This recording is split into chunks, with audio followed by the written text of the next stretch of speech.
देखिए question number third को ध्यान से देखिएगा कि ए बी सी डी एक आयत है जिसमें पी क्यूब आर और एस क्रमशः भुजा ए बी सी डी और डी ए के मध्य बिंदु हैं।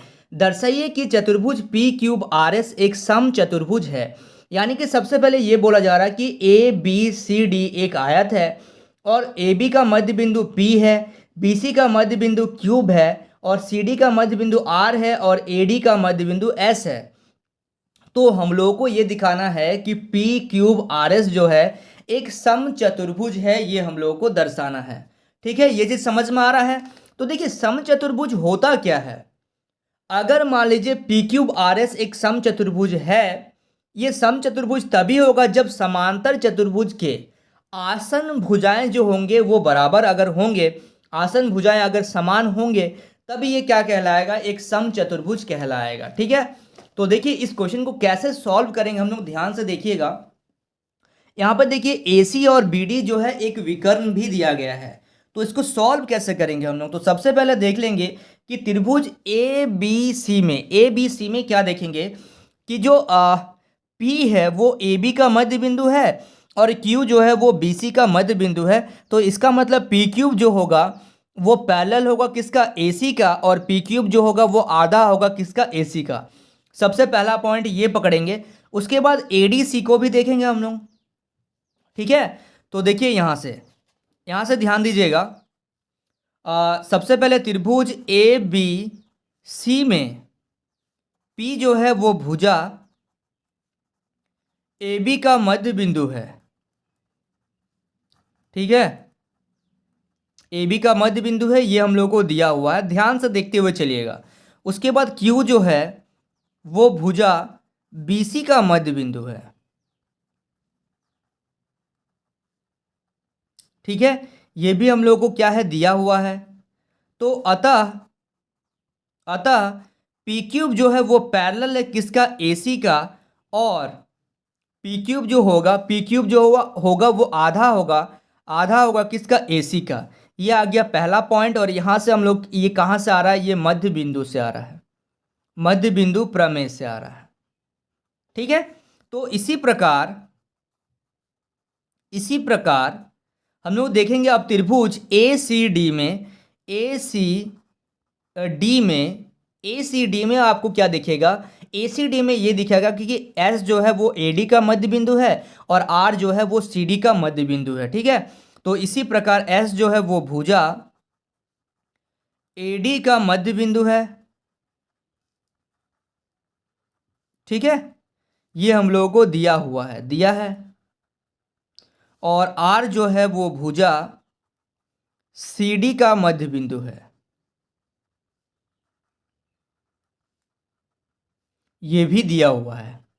ठीक है, तो इसका मतलब ये हो जाएगा कि SR जो होगा वो पैरेलल होगा AC का और SR जो होगा वो क्या होगा, आधा होगा AC का।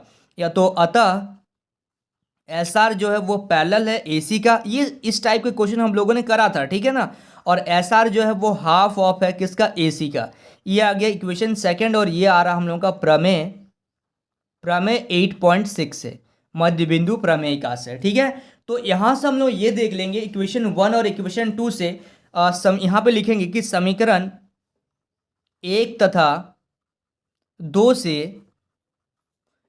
2 से क्या हम लोगों को मिलेगा कि देखिए यहाँ से देखिए AC जो है वो पैरेलल है P क्यूब का, AC जो है वो पैरेलल है SR का, यानी कि P क्यूब भी पैरेलल होगा SR का। ये हो गया इक्वेशन थर्ड। और P क्यूब बराबर SR भी होगा, ये आ गया इक्वेशन फोर्थ। यहां तक समझ में आ गया। अब हम लोग बात करेंगे त्रिभुज देखिए कौन सा त्रिभुज का बात करेंगे। अब हम लोग बात करेंगे त्रिभुज BCD में। अब इस त्रिभुज को हम लोग देखेंगे, इस त्रिभुज को, उसके बाद हम लोग इस त्रिभुज को देखेंगे। ठीक है ना, उसके बाद जो आपका जो निकलेगा, जो आपका इक्वेशन आएगा, उससे फिर हम लोग ये साबित कर पाएंगे कि ये क्या है, एक समचतुर्भुज है। तो अब देखिए यहां पे लिखेंगे इसी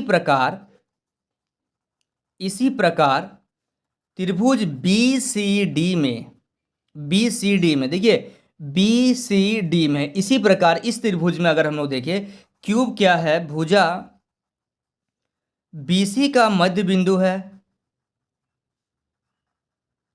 क्यू जो है वो BC का मध्य बिंदु है, ये हम लोगों को क्या है दिया हुआ है। उसके बाद आर जो है वो भुजा, आर जो है वो भुजा किसका, CD का मध्य बिंदु है, CD का मध्य बिंदु है। ठीक है, ये हम लोग को दिया हुआ है। तो अतः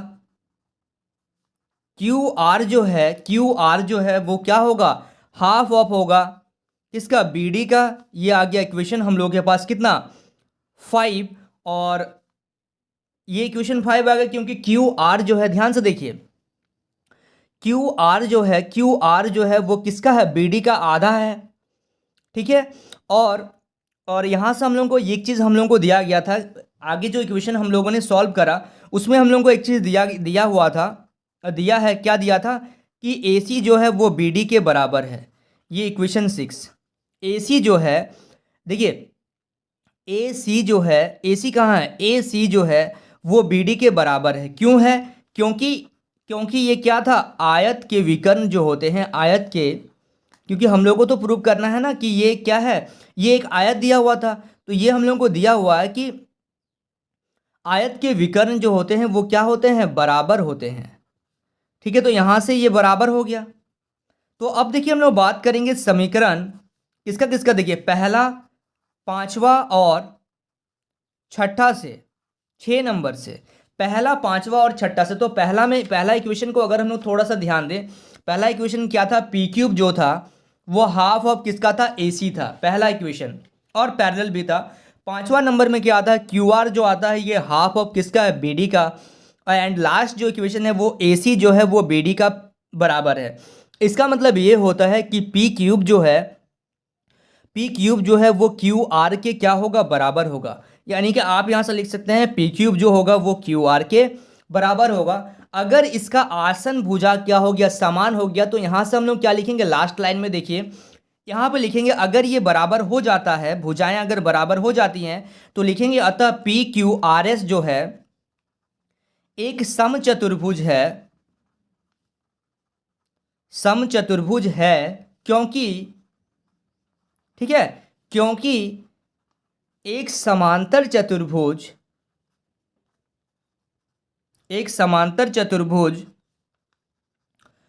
जिसकी आसन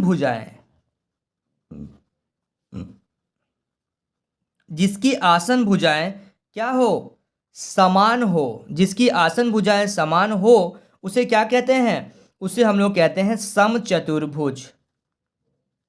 वह एक क्या होता है, समचतुर्भुज होता है, या फिर उससे हम लोग क्या बोलेंगे, समचतुर्भुज बोलेंगे। ठीक है, ये आप लोगों को समझ में आ गया क्वेश्चन नंबर 3। ठीक है, बहुत सिंपल क्वेश्चन था, थोड़ा सा ध्यान अगर दीजिएगा आप लोगों को तो पूरा डीपली समझ में आएगा।